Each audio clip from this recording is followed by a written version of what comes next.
Os participantes comenzaron o seu camiño en Leira de Quintas, onde Altri quere construir a factoría e a área recreativa a Cornella, en Santiso, con parte do trazado polos terreos en que a Pasteira Lusa proxecta os 12,5 km de tubaxes con que prevé captar auga do encoro de Porto de Mouros, segundo explica Ulloa Viva nun comunicado.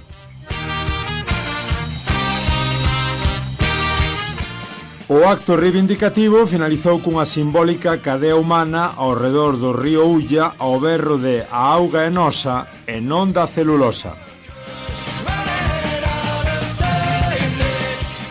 Os veciños sumáronselle tamén o alcalde de Santiso, Manuel Adán, o alcalde de Melide, Xosé Manuel Pérez, e o de Vila de Cruces, Luís Taboada, tamén o alcalde de Arzúa, Xoán Xesús Carril, o rexedor da Golada, Luís Calvo, o alcalde de Toque, Xosé Anxo Penas, e representantes das corporacións municipais de Antas, de Ulla e Touro.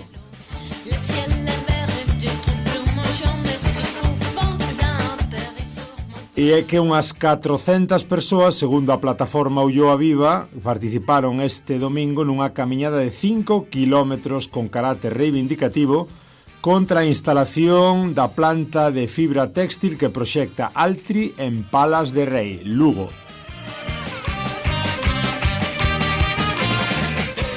Isto é o que escribía o 8 de abril a Voz de Galicia, a Voz na súa sección de Lugo, baixo o título "Preto de 400 persoas participaron nunha camiñada contra o proxecto de Altri en Palas de Rei".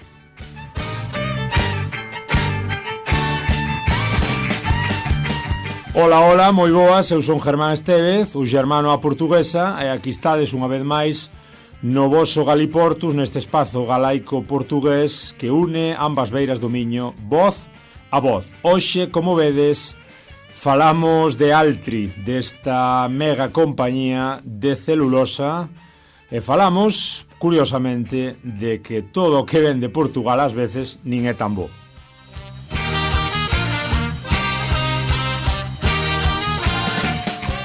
Toca, pois, falar de auga, de medio ambiente, de movilizacións tamén a favor dunha vida digna e en contra destes macroproxectos. Facémolo xa cunha convidada moi especial que agora vos presentamos e celebramos un pouquiño todo isto aquí no Galiportus, un capítulo máis.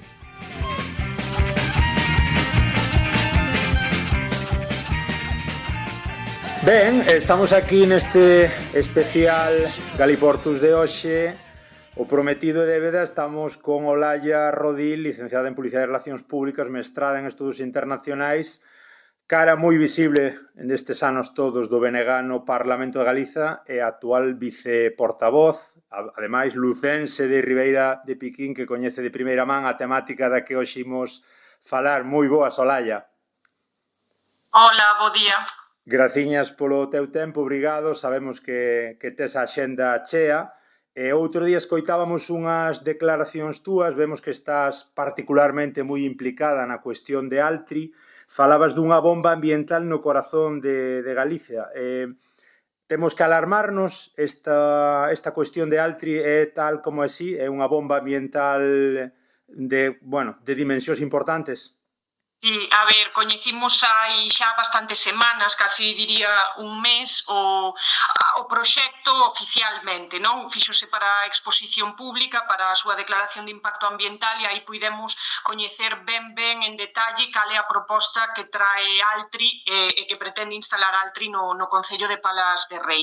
E a pesar de que aquí falouse moitísimo durante anos de que o que querían instalar en Galiza era unha fábrica de fibras téxtiles, realmente agora coñecendo xa os pormenores da documentación, realmente é unha fábrica de celulosa, ademais unha macroplanta para a produción de celulosa soluble, neste caso, para exportar a outros lugares, non sabemos se da península ou de Europa, para a súa transformación posterior, pero en todo caso en Galiza o que van facer é transformar a madeira de eucalipto en celulosa, neste caso soluble, nunha macroplanta que é un complexo industrial que ocuparía 360 hectáreas no Concello de de Palas de Rei, iso para que a xente que nos escoite se faga máis ou menos unha idea, é 3 veces a fábrica de Ence en Lourizán, en Pontevedra, polo que fomos coñecendo do estudo da documentación para que cando digamos que unha bomba ambiental no corazón de Galiza entendamos de que falamos, tería unha captación de auga no encoro de Porto de Mouros, que está á altura do concello da Golada,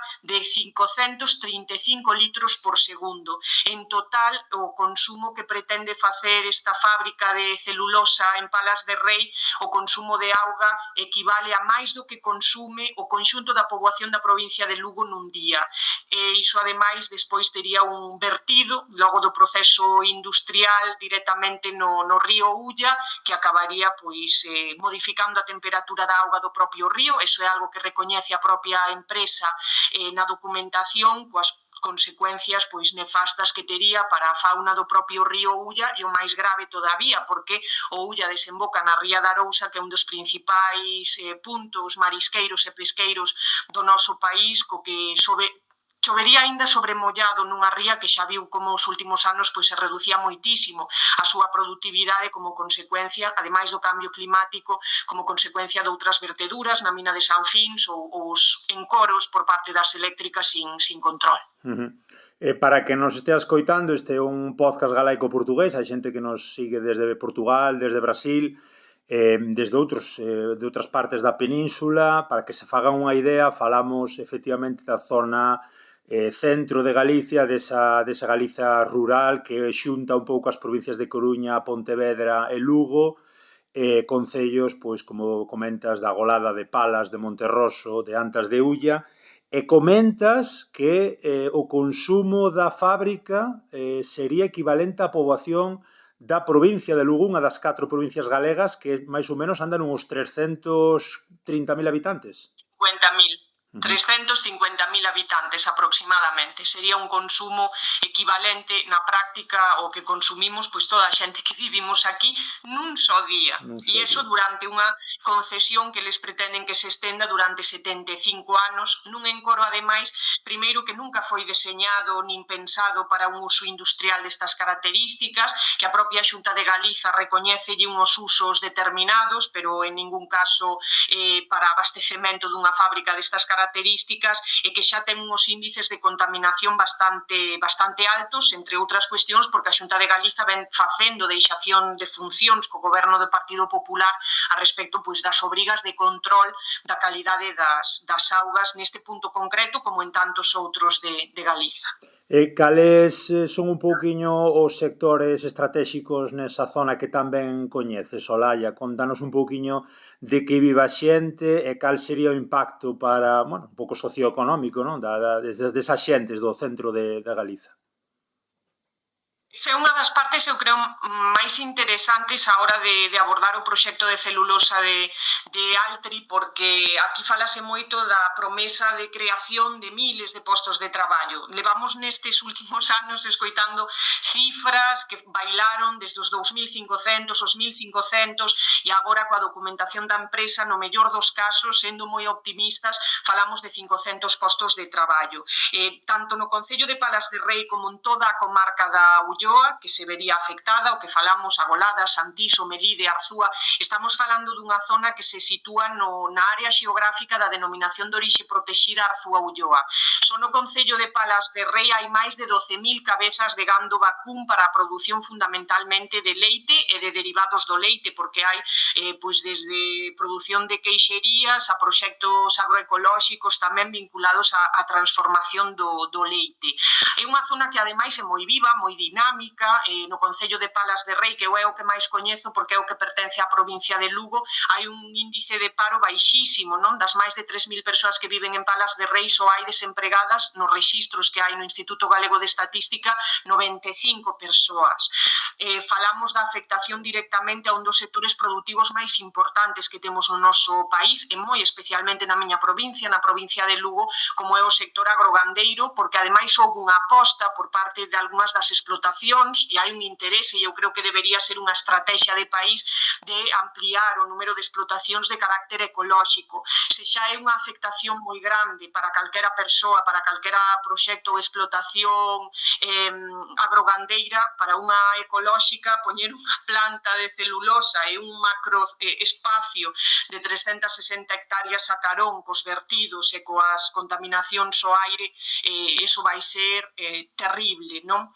E despois hai outra parte importante que a comentábamos antes, non? Eses vertidos no río Ulla van a acabar desembocando na ría da Arousa. A Arousa concentra o 70% da produción de mexillón de Galiza, falamos dun dos principais espazos de produción pesqueira e marisqueira do noso país, de ameixa, etc.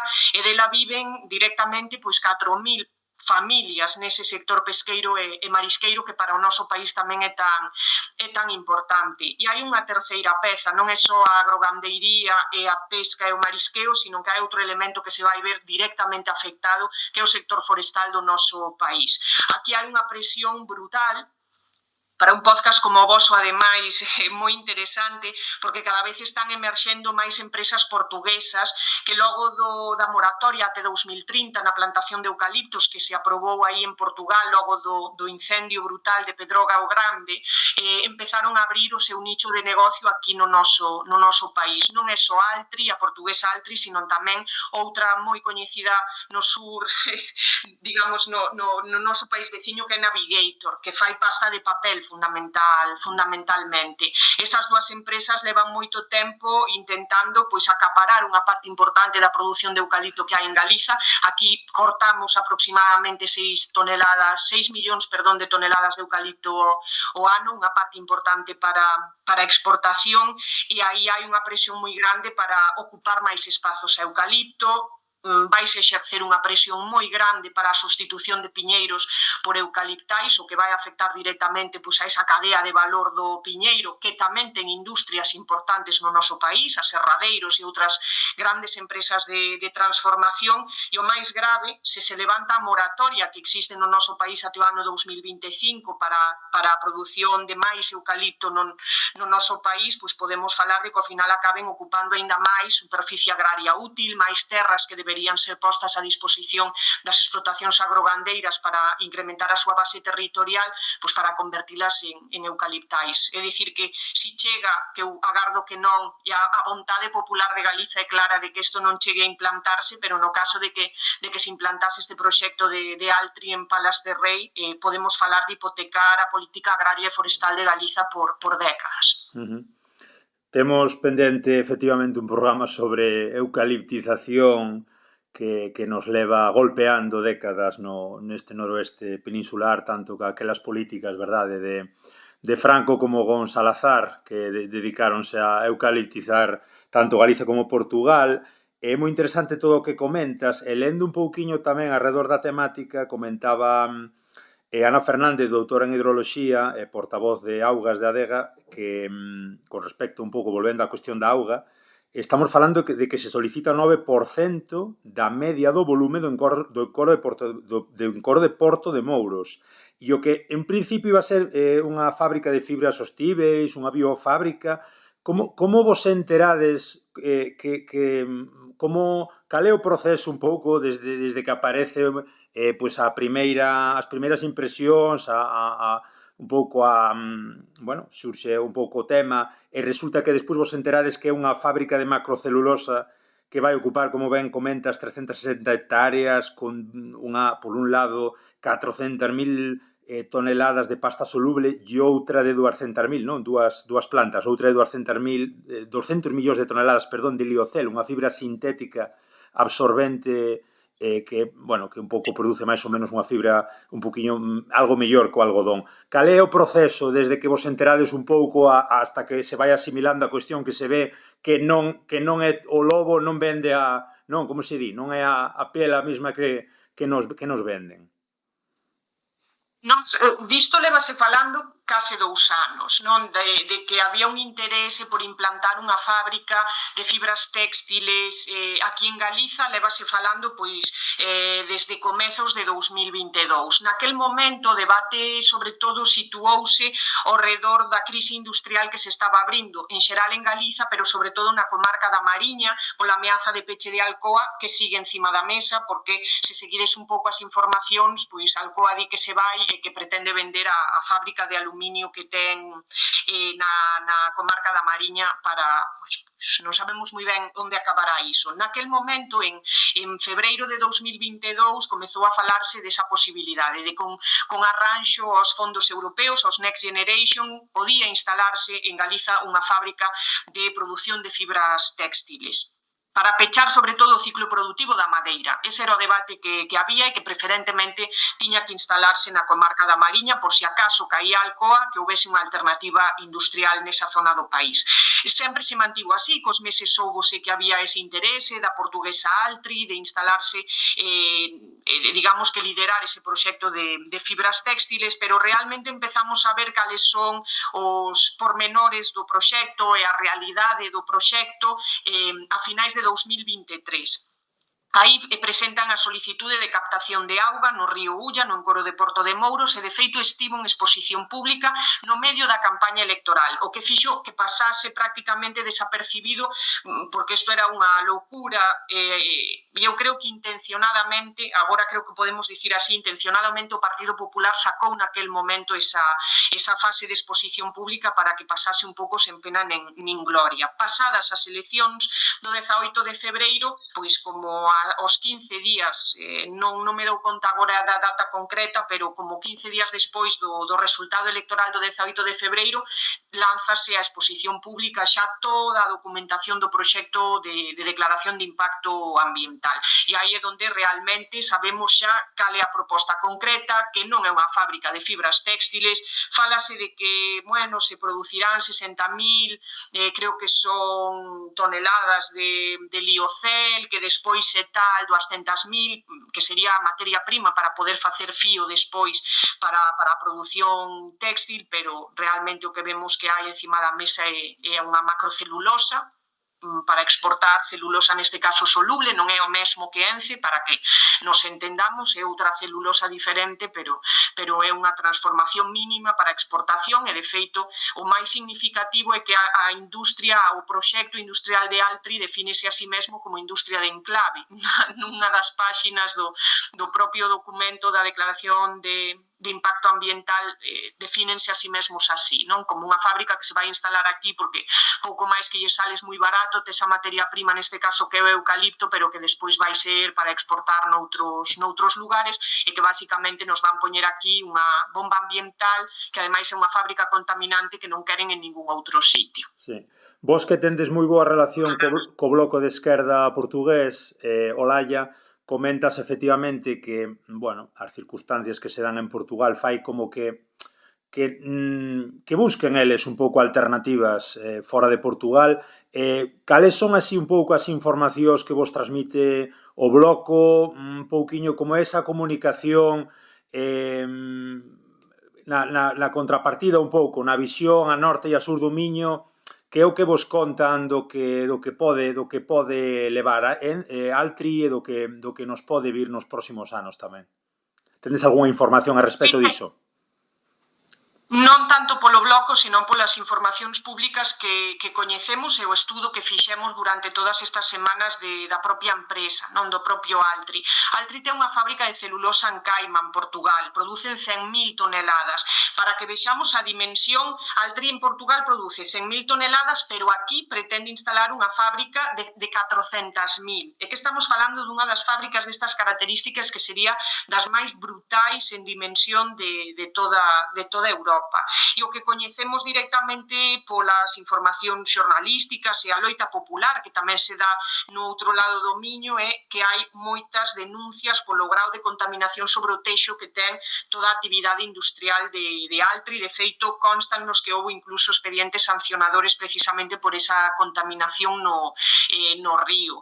O que vemos é que eles están saindo de Portugal porque non teñen a posibilidade nin de instalar unhas fábricas destas características, nin moito menos euros obter unha materia prima. Dicen que necesitarían entre 1,2 millóns de toneladas de eucalipto inicialmente e máis de 2 millóns cando a fábrica estivese ao máis alto rendemento.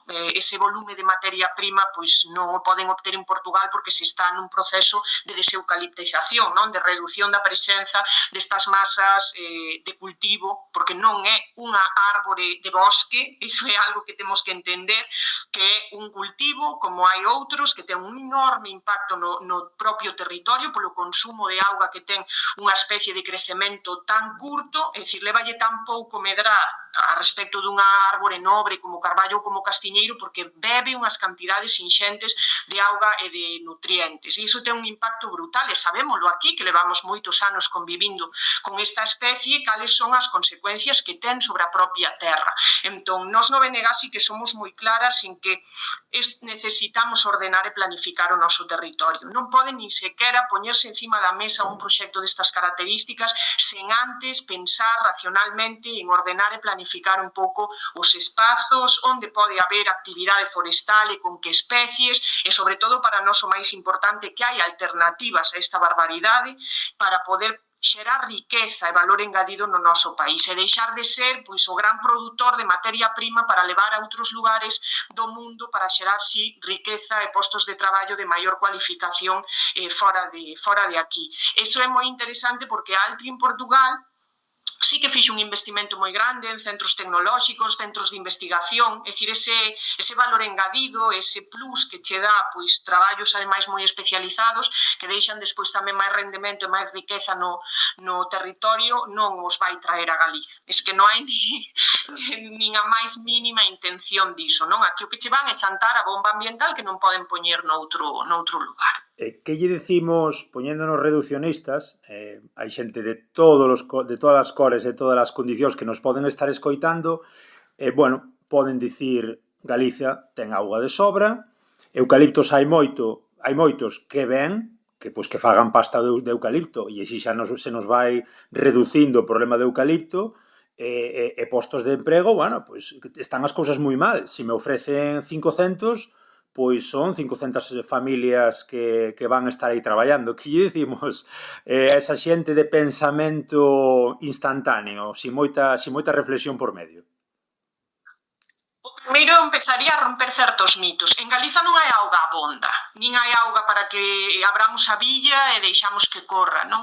O ano pasado, a propia Xunta de Galiza, o ano pasado ou anterior, están as informacións recollidas na prensa, a Xunta de Galiza declarou restriccións por seca no noso país a comezos de ano. Nin sequera empezara o que podemos considerar unha época así de alto risco, tipo xullo, agosto ou setembro.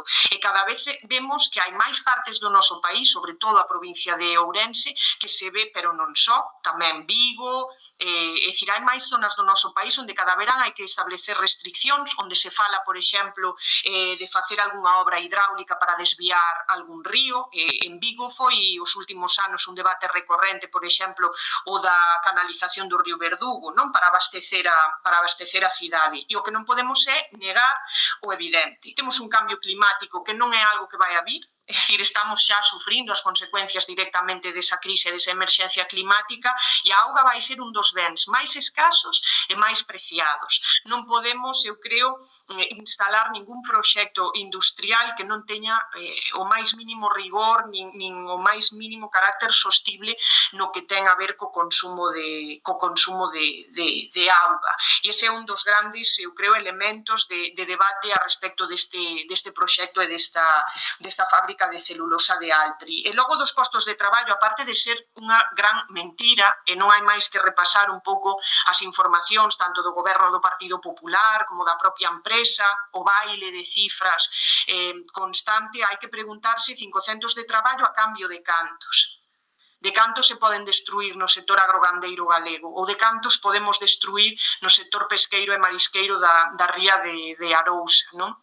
Creo que eu só imaginar que unha parte pequena do diñeiro que lle queren prometer público a esta empresa, non? Que vinculou, pois, darlle continuidade á fábrica de celulosa, a obter 250 millóns de euros públicos a través de fondos europeos. Eu só pensar en que unha parte dese diñeiro fose para apoiar os proxectos de concentración parcelaria que en Palas de Rei levan esperando máis de 20 anos para poder dar base territorial ás explotacións, para poder implantar proxectos, pois, de transformación do leite ou de outros derivados ou calquera emprendedora ou emprendedor que queira instalarse neses concellos, cantos postos de traballo non se poderían crear, moito máis enraizados no territorio e, sobre todo, moito máis respetuosos co entorno no que se vai instalar. Porque algo do que non falamos é que esta planta pretenden instalala nun espazo que é o LIC Serra do Careón, que estaba previsto no ano 2011 declarar Rede Natura. Un proxecto de ampliación que o Partido Popular freou. Nunca soubemos moi ben por qué, quizáis a resposta a estamos vendo agora, non? Para poder vender ao mellor postor un espazo natural único que está catalogado, ademais, moitas das especies que ali se atopan pola propia Xunta de Galiza como un perigo de extinción e que son un elemento central da biodiversidade, que é outro dos elementos fundamentais que temos que protexer se queremos salvar a vida. O impacto ambiental, agora que comentas, Olalla, o estudo de impacto ambiental foi levado adiante, foi aprobado, tendes aí a información, como ti ben comentas, Rede Natura prácticamente limítrofe, o Serra do Careón tamén zona protexida, como é ese impacto ambiental e como valorades un pouquiño? O proxecto está en exposición pública até o 17 de abril deste mes, aí remata o período de alegacións e, bueno, pois non sei o tempo que pode ter a Xunta de Galiza e os seus técnicos para avaliar todo e tomar unha decisión.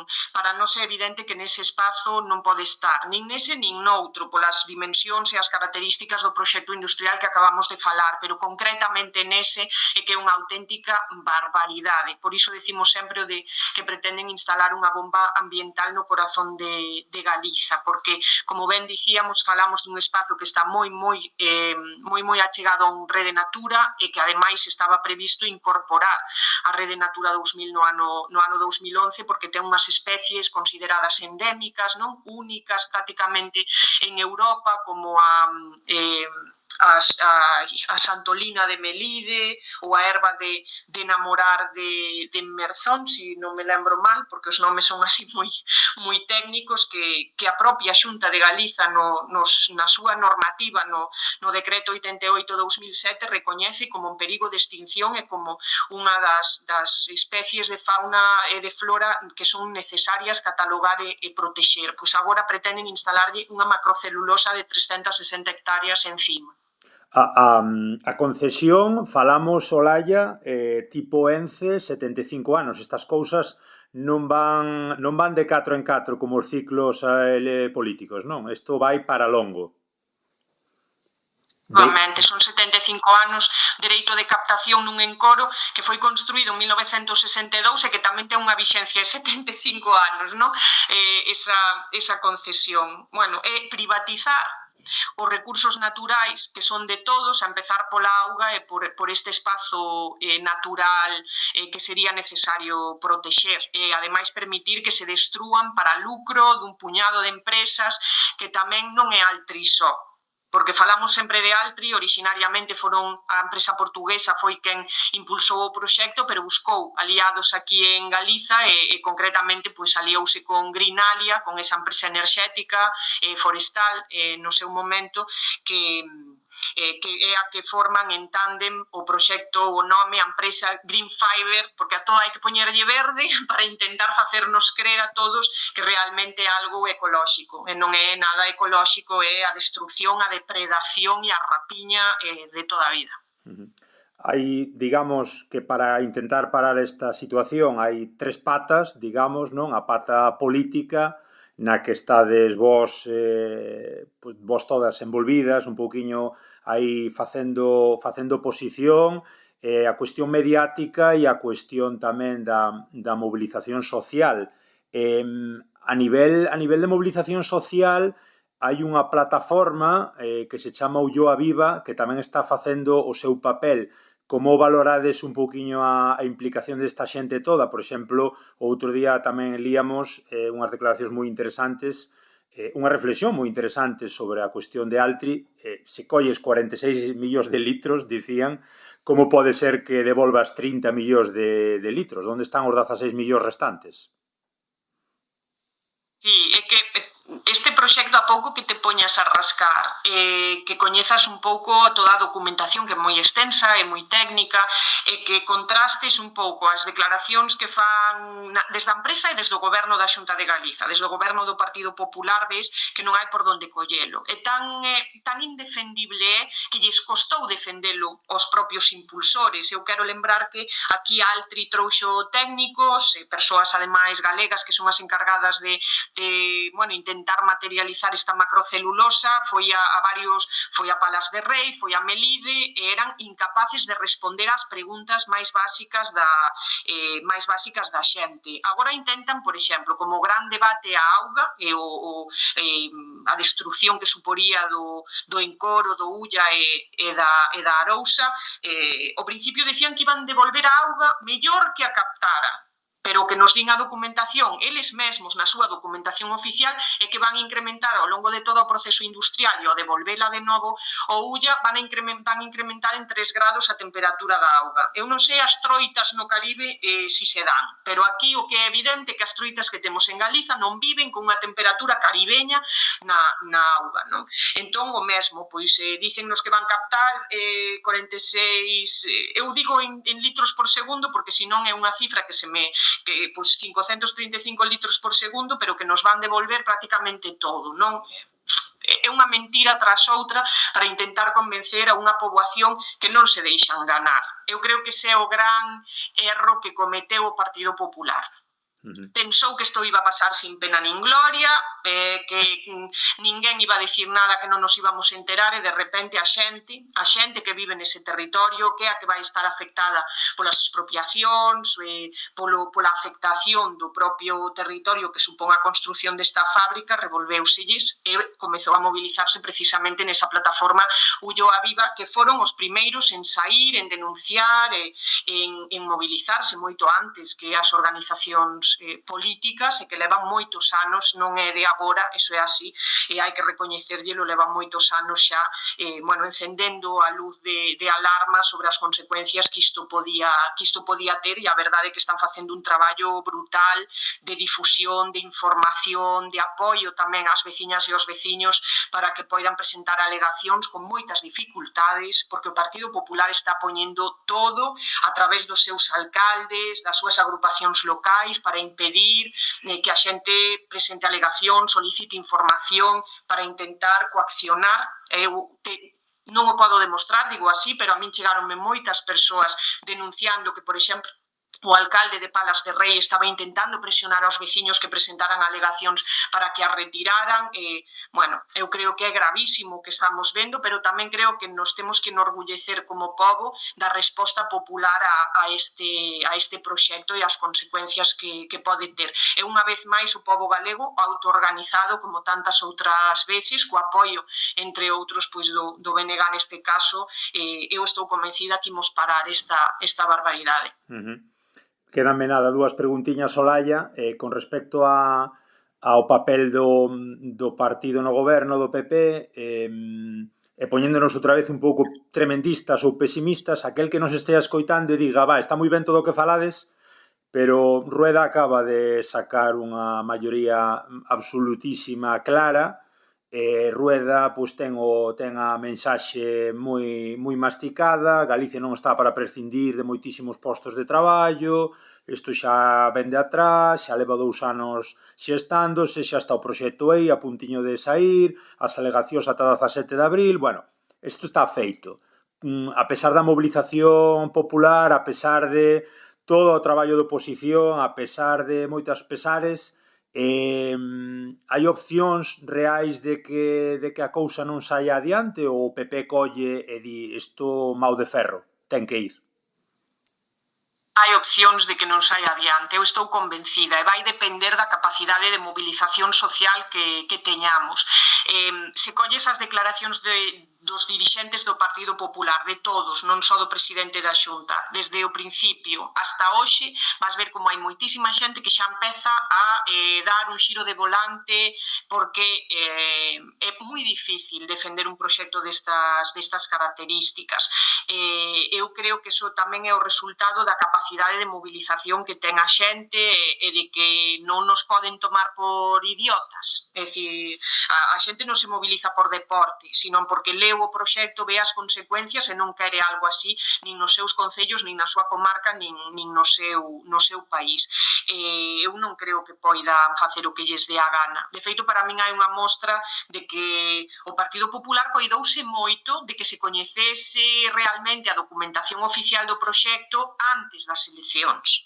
Non sacaron a exposición pública, un proxecto no que levan traballando tantísimos anos, tantísimas persoas, non nos sacaron ata que amarraron a maioría absoluta, precisamente porque unha parte importante da xente, eu estou convencida que se está mobilizando hoxe, votaron ao Partido Popular, e o que se sinten estafados e enganados polas mentiras destes anos e porque están dispostos a pasar por encima de algo que pensábamos que para unha persoa de dereitas e conservadora era tan importante como a propiedade privada, e o propio presidente da Xunta ameazou que se a xente non chegaba a un acordo ca empresa para vender as terras, pois que se usaban os mecanismos de expropiación. E para iso tamén o PP o que fixo foi ir modificando a legislación nestes últimos anos, especialmente coa Lei de Áreas Empresariais de 2022, para permitir que un proxecto declarado estratégico como este de Altri estea por encima dos veciños, da propiedade privada e mesmo dos concellos nos que se vai instalar, porque a última palabra resérvase para si o goberno galego, non o concello, non o veciño propietario da terra, e con todo isto, pois eles pretenden blindar algo no que teñen moito interese político, porque daría para outro podcast falar das portas xiratorias que levan aos membros do Partido Popular ás empresas destas características, sobre todo as produtoras de celulosa e as pasteiras, neste caso concreto, pois con Grinalia, a Beatriz Mato, que foi conselleira de Medio Ambiente moitos anos do Partido Popular. A empresa, evidentemente, tamén ten os seus mecanismos. Hai palabras en inglés moi de moda, ese greenwashing, non? Eses lavados de cara verdes. Soupemos tamén de que a empresa está repartindo folletos publicitarios, pois cun un pouquiño, estánse criticando tamén, non? Que non se atrevan a poñer esas fotos con plantacións de eucaliptos, con fábricas de celulosa, pouco desde a plataforma Ulloa Viva o que critican ese lavado de cara que intenta a empresa poñer aí para que vexamos un pouco o panorama que hai actual e non o panorama que nos viría ca fábrica de celulosa no lugar. E despois tamén soubemos recentemente, Olalla, que Altri tamén fixo algún viaxe, preparou algún viaxiño destes de políticos e medios, agora que falabas tamén dos alcaldes, para que visitaran as plantacións un pouco a planta, mellor dito, as plantas, as fábricas de Portugal. Non sei como valoras isto todo. O que vexo é que a empresa fai o seu traballo, non? Tú tes montado un proxecto empresarial, tes ademais unha vocación de expandirte e ademais queres que cho refinanciemos todos. Eu así tamén me fago empresaria, non? Porque eu quero 250 millóns de euros para facer a idea que eu teño na cabeza, non? Pero fora máis alá da brincadeira, eu vexo que Altri fai pois o que podemos pensar que debe facer unha empresa. Eu teño un plan e vou intentar convencer aos veciños, vou intentar convencer aos alcaldes. Para min o máis grave é que o goberno galego, que se supón que debería defender o interese xeral, o que vemos é que está absolutamente plegado e vendido aos intereses dunha empresa en concreto, de Altri neste caso. Non temos máis que un goberno, parece que é unha axencia para poñerlle a alfombra vermella, para cambiarlle a lei e poñerlle a medida, para axudarlle, para facilitarlle, para conseguirlle o diñeiro público que quere, en vez de para defender os recursos naturais deste país, a biodiversidade deste país, defender os intereses dos veciños. E que eu ver ao presidente da Xunta decir que se non vendes tes propio, en vez de decir vamos intentar que a riqueza que se poida supostamente xerar neste país reverta na xente que vive nel, no territorio que vive nel, non. Pero ese é un exemplo máis de como traballa o Partido Popular, que está plegado ao servizo dun puñado de empresas. Vémolo agora en Altri, pero é exactamente o mesmo modelo, coa implantación deste boom eólico depredador, que o único que intenta é vender o espazo natural e os recursos naturais a un puñado de empresas para que se enriquezan elas, porque despois o que é deixar neste país non se deixa pois nin un euro. E ademais é difícil xa enganarnos cos parques eólicos porque levamos case 2 décadas vendo como eses parques que iban supostamente sacarnos a todos de pobres, pois non freou nin o despoboamento do rural, nin o empobrecemento dunha parte importante do territorio. Non? E creo que é importante que a raíz deste debate en concreto que nos mobilicemos para frear Altri, pero intentar tamén abrir un debate máis sobre o desenvolvemento productivo e industrial do noso país. É necesario industrializar Galiza, é necesario desenvolver as fontes de enerxía renovable, pero hai que pensar que modelo de desenvolvemento social e económico queremos para este país. E nós, polo menos no BNG, temos claro que ten que ser un proxecto industrial ligado ao territorio que permita aproveitar a riqueza que temos, transformala e xerar valor engadido aquí, respetando o medio, respetando o territorio, e, sobre todo, permitir que os recursos das galegas e dos galegos sirvan para desenvolver e enriquecer o noso país, non para que o leven, como levaron toda a vida, un puñado de empresas para enriquecer pois a Catro e a outros lugares do mundo, pero non o galego. Interesante o que comentas de este aspecto tan comunista de Alfonso Rueda. Non sabíamos esta cuestión das expropiacións que fora tan propio dun dirixente de dereitas. A nós gustanos moito no noso podcast, pois nesta vertente un pouco alternativa, tamén falar de nós mesmos, falar dos medios tradicionais, bueno, de todo o que lle pasa ao xornalismo. Tivemos xa algún capítulo a norte e a sur do Miño falando da cuestión. Como valoras ti concretamente con relación a bueno, xa non me vou meter en campañas electorais ni noutras historias que poderíamos votar toda a tarde, pero a nivel de un pouco deste greenwashing e tamén da complicidade entre política, goberno e medios, como valoras o papel dos medios tradicionais galegos para que, digamos, a opinión pública ao final teña unha visión bastante sesgada e bastante favorable ao que quere a Xunta con Altri e ao que quere Altri con Xunta? Hai un pouco de todo, non? A min constame que medios, canles de televisión, non a galega, porque está ao servizo do Partido Popular, para iso a teñen secuestrada desde hai tantos anos, pero por exemplo, a min Televisión Española en Galiza, a delegación que ten RTV aquí, está facendo un traballo. A min, ademais, tocoume por unha visita que fixen ali a Ulloa a velos traballar, están facendo reportaxes moi corais, moi ligadas á xente do territorio, falando con moitísima xente, intentando ver todo. É unha cuestión moi complexa, moi poliédrica, que acabamos de falar, afecta aos recursos hídricos, á rede Natura, aos sectores socioeconómicos, non só os do lugar onde se vai instalar, sino en toda a bacía do Ulla e a ría da Arousa. A min constame que hai moita xente nos medios de comunicación traballando moito. Logo tamén a min gustame sempre diferenciar moito a quen traballa nos medios de comunicación e os donos dos medios de comunicación, porque ás veces acabamos botándolle a culpa ao redactor ou a redactora que está ali e que no fondo é unha traballadora e ten que facer o que lle mandan, non? Pero creo que aquí tamén xoga un papel fundamental as redes sociais e todas o voso podcast, non?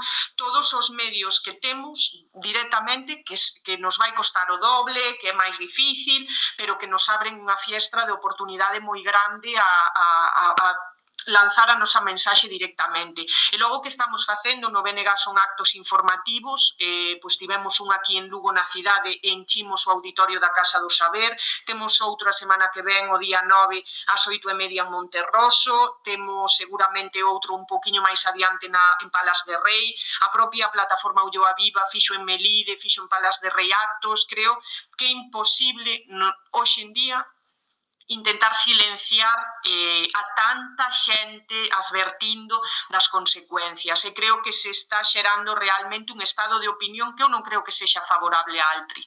Eu vin xa tantos movementos por parte da empresa e por parte do goberno do Partido Popular que o que demostran é que eso que está ahora tan de moda, a guerra polo relato, que a está perdendo o poder neste caso, non? A empresa e o Partido Popular no goberno, porque tamén se están mandando boletíns, tamén se están facendo actos informativos, están recollendo firmas. Eu fun outro día aquí á Feira do Queixo a Friol, había un espacio posto para asignar alegacións e non é que houvese alguén intentando decirche a ver se ibas firmar, non? Había colas de xente que viron a pancarta, viron que era contra a celulosa de Altri e que estaban ali esperando para plasmar a súa asinatura nunha alegación. Eu creo que temos que poñernos sempre na parte que nós podemos facer, que está da nosa man para falar con máis persoas, para dar a coñecer isto, e logo eu tamén vou romper unha lanza a favor, non de todos, obviamente, pero eu creo que hai unha parte dos medios de comunicación, por suposto, que sí que están facendo un traballo de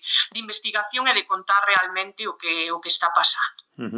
Evidentemente todo isto son cartos, hai moita subvención por medio, hai moito diñeiro, moitos fondos europeos, como comentabas, moita cuestión da Unión Europea alá no trasfondo da cuestión. Pode pasar, Olalla, que todos os trámites vayan adiante, que se dea luz verde ao proxecto, que se ningunee un pouco a presión de oposición, de medios, de mobilización popular, que estea a cousa prácticamente dada, pero que ao final poida haber algún problema.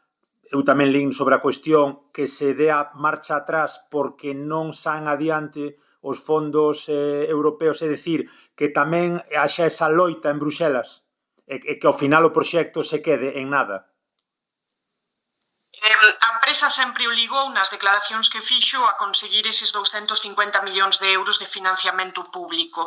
Eu non me fiaría excesivamente da Unión Europea porque vemos que no papel se pon unha cousa pero logo se fai a contraria, non? E sabe no ben, pois, por exemplo, quen se dedica ao sector agrogandeiro, as trabas que unha normativa que parece moi bonita, moi sostible, moi tal, pode acabar supoñendo. Entón, eu creo que temos que ir un pouco nesa mentalidade futboleira de partido a partido, antes de chegar a ese da Unión Europea. Creo que hai grandes batallas que dar aquí para empezar con esa declaración de impacto ambiental que eu creo que non pode ser favorable xa en orixe, non? Aquí en Galiza. En todo caso, nós desde o primeiro momento puxemos toda a nosa organización a do BNG a disposición das veciñas e dos veciños, e entre eles, por suposto, pois o escano que nós temos a eurodeputada Ana Miranda para intentar xa levar agora, porque está a piques de rematar a legislatura tamén en Bruselas, levar a voz de todas as veciñas e veciños e poñer en coñecemento das institucións europeas o que está a acontecer aquí en Galiza. Pero hai que ir atallando todas as frontes, e a primeira eu creo que está aquí no país, nese proceso de alegacións da declaración de impacto ambiental, en impedir que xa saia adiante por abaixo, por entendernos, sin ter que chegar a esa outra pata. Tamén xa levamos a cuestión ao Senado e levarémola ao Congreso, porque ao final é o Goberno español quen debe aclararnos se están dispostos pois a apoiar desde Madrid un proxectos destas características. O Ministerio de Transición Ecolóxica parece que aínda non se manifestou demasiado na materia, non? Non, eles están fiando todo ao Ministerio de Industria porque a proposta que teñen é optar a unhos fondos dos Next Generation, que sería o PERTE de descarbonización, a unha parte dese PERTE que sería para a instalación de industrias en determinadas zonas, pero con todo, bueno, os Next Generation, entre outras cousas, o que parece que non poderían dar cobertura é a un proxecto industrial que, bueno, pues que vai a supor a destrucción dun río e dunha ría como sería esta fábrica de celulosa. Pero efectivamente, de momento o Ministerio de Transición Ecolóxica, que debería ter moito que dicir a respecto dun proxecto destas características, non se manifestou. Por iso, como vemos que non hai moita vontade propia do Goberno español de posicionarse, pois presionamos desde o Bloque Nacionalista Galego coa nosa senadora, con Carme da Silva, e máis con Néstor Rego, o noso deputado no Congreso, para que non poidan pasar como se isto non fora con eles. E a última, Olalla, de toda esa xente coa que falache, coa que tes falado estas semanas, estes meses, con toda a xente sobre todo da provincia que representas, de todo o centro de Galicia, que frase non te deixa dormir á noite? Quero dicir, si poñéndonos un pouco emotivos, que frase ou que dúas frases, que cara se che quedou, que persoa te marcou, non sei, contanos esa anécdota que pechar. De momento, mira, eu a anécdota que me quedo é moi positiva. É dicir, eu todo o que estou vendo ao redor, tanto da campaña que nos desenvolvemos como da relación que puiden ter coa plataforma Ulloa Viva, é unha vontade decidida e clara de impedir que isto saia adiante. E a min recordoume moito a outras movilizacións sociais tan importantes no noso país, sempre en defensa do medio e en defensa do territorio, que xa conseguiron paralizar proxectos que atentaban directamente contra o espazo natural do noso país, a todos os proxectos de acuicultura que iban destrozar unha parte importante da nosa costa, a propia lei de acuicultura que quixo sacar adiante o Partido Popular e que freou todo o sector do mar, as fábricas nucleares que quixeron poñer neste país, outros encoros que quixeron facer e outras fábricas de celulosa que quixeron instalar en Galiza, ou ese movemento popular que leva tantos anos defendendo o dereito a recuperar a ría de Pontevedra fronte a esa industria franquista que se instalou ali como é Ence. Eu o que levo nestas semanas é percibido un pobo galego moi vivo. É unha comarca moi viva, porque a Ulloa, ao contrario do que queren facernos crer, ou incluso do que eles pensaban no Partido Popular e na empresa, non é unha comarca sinxente e pobre, porque eu oín a conselleira de Industria dicir que queríamos condenar a pobreza a Ulloa. A Ulloa non é pobre, ten 12.000 cabezas de gando. Como pode haber pobreza onde hai explotacións agrobandeiras? Non, eu creo que o que hai é unha visión deturpada do que é ser rico e ser pobre. E non somos pobres por vivir das vacas. Temos un proxecto de vida, temos unha economía que é viva, que é digna e que nos leva facendo comer a miles de xeracións neste país tantísimo tempo. Non, eu quedome con ese espírito tan galego, tan noso, de defensa inquebrantable do noso país. Eu é o que vexo e o que me aferro cada día convencida de que imos parar esta bomba ambiental. Que yo pregunten aos franceses que traballan no agro e que colapsan París ou que que reventan absolutamente todo cando te pos en contra deles, non? A pobreza do agro, sí, é un bo símil. Moi ben, pois Olaya Rodil, viceportavoz do BNG no Parlamento de Galiza, graciñas, obrigadísimo polo teu tempo, foi un placer terte aquí no Galiportus, escoitar todo o que nos contaches, foron minutos de radio moi interesantes, e até cando queiras. Moitísimas grazas a vos polo traballo que facedes e por sacar adiante proxectos tan interesantes como este, porque ben deitamos moitas veces, como falamos hai un momento, de proxectos así alternativos e de base popular, que son ao final os que nos permiten chegar directamente á xente do noso país, así que obrigada eu. Pois moita forza e a seguir loitando pola cuestión de Altri e por moitos outros frentes que seguro que veñen nos próximos meses e anos. Graciñas, obrigado. Grazas.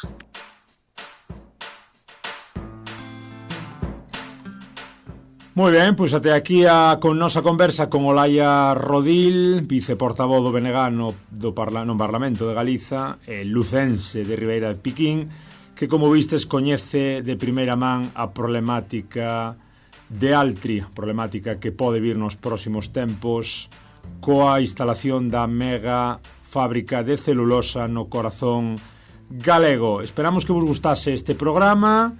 Mais nada, vamos ir acabando. Lembrade que estamos en Facebook, Instagram e en Twitter, nas redes, seguídenos por aí. Tamén no correo para calquera cousiña galiportuspodcast@gmail.com. Podernos escoitar en Radio Ari 107.2 da FM. Graciñas a Carlos unha vez máis nos mandos técnicos. Estamos todos os sábados de 12 a 1 no directo e na redifusión sábados de da noite, luns, a 6 da tarde.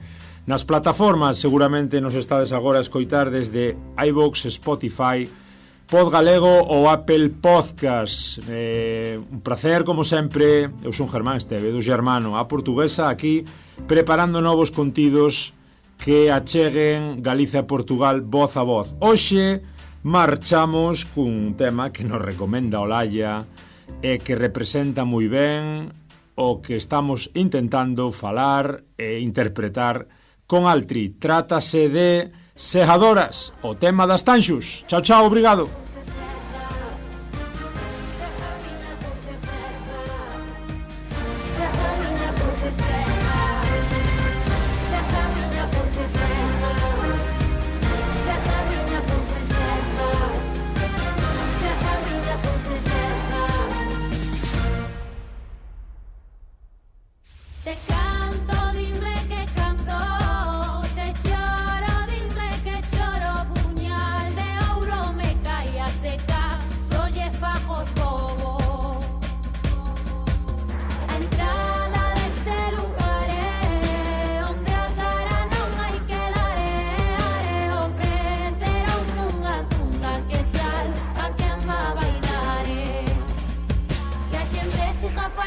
que a xente siga falando, pouco a pouco vou collendo todo o que fun sementando. Ai la la la, ai la la la, nesta terra non mandades vos. Ai la la la, ai la la la, nesta terra non mandades vos. Ai la la la, ai la la la, nesta terra non mandades vos. Ai la la la, ai la la la, nesta terra non mandades vos. Como presta facer feira, como presta facer feira, os inxenuos poderosos non mandan na miña leira, non mandan na miña leira. Os inxenuos poderosos non mandan na miña leira.